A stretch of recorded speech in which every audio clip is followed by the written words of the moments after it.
haka ba, sannan ko an ce ruwan goba ashe ko shi so haka ne. Wata rana a shiyar mu ina a zaune shagon aboki, sai gata ta zo ta ce mubarak ina mu shago na ce bainan, ta ce da ni ya idan ko ya zo ka ce da shi na taho bainan. To daga ran nan ta sace zuciya ta ce da ita na manta kaina.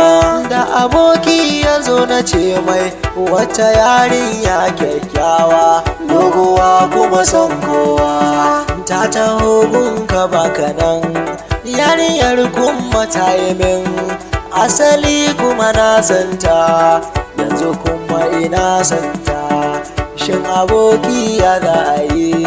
Sai ya ce mi sunanta wani wuri take in santa, sai na ce ai ka santa da kai da ita makwabta ne. Sai ya ce ya gano ta sai inda karfi ya kare, ba dai ni ina son ta ba to kar in damu zai yi tsaye, sai ya gan na same ta insha Allahu inda yana nan. Kwana biyu da ya gan yarinyar ya ce da ita an aiko shi, sai ta ce menene wai, ta nuna halin girman kai kawai, sai tsoro ya kama shi ya ce da ita ta ɗebar shi. Shi yana dibin yadda zai zo ya ce da ni ya bar zancen, yarinyar ba ta yi girman kai ya ɗaure mata kai. Kwana biyu ni ko na ji shu na ce da shi wai ya an kai, yarinyar yau na ganta a ranakun mata na raina. Sai ya ce da ka ji ni ka kyale wannan yarinya, ita ba 'yar kowa ba amma ko ta cika girman kai. Sai na ce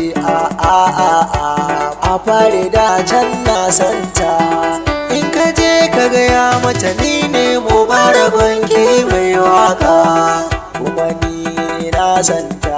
Ya ce da ni tau ba matsala, kwana biyu kuma ya ganta ya ce da ita batun maganar, sai da ce menene wai, ya ce akwai wani abokina yana zama gun shagona, rana guda da ya ganki a radokin fada rainai, don Allah ki mai uzuri ki ce da shi yake na so ne.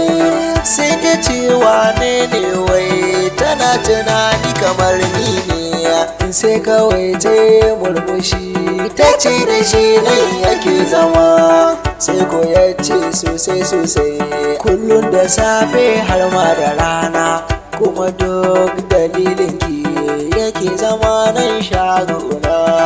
Sai ta ce sai ta gan shi sannan ko za ta gane shi, sai na ce to shi kenan yan uwa ku biyo ni gaba domin jin ƙarshen labari na.